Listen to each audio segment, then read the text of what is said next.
మధ్యప్రదేశ్ రాష్ట్రం ఉజ్జయినిలో ఉన్న మహాకాళేశ్వర్ ఆలయం సాధారణ శైవ క్షేత్రం కాదు. ఇది కాలాన్ని కూడా శాసించే శివుడు ఉన్న స్థలం. ఇక్కడ శివుడు బంగారం కాదు, పూలు కాదు, భస్మంతో అలంకరించబడతాడు. ఆ భస్మం ఒక హెచ్చరిక. నీ శరీరం చివరికి ఇదే. అహంకారం, గర్వం, భయం అన్నిటినీ కాల్చేసే సత్యం. ఇది స్వయంభూ జ్యోతిర్లింగం.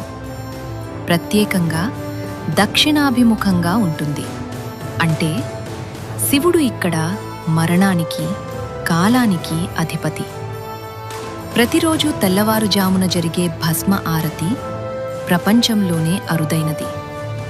చితిలో మిగిలిన భస్మంతోనే శివుణ్ణి అలంకరిస్తారు.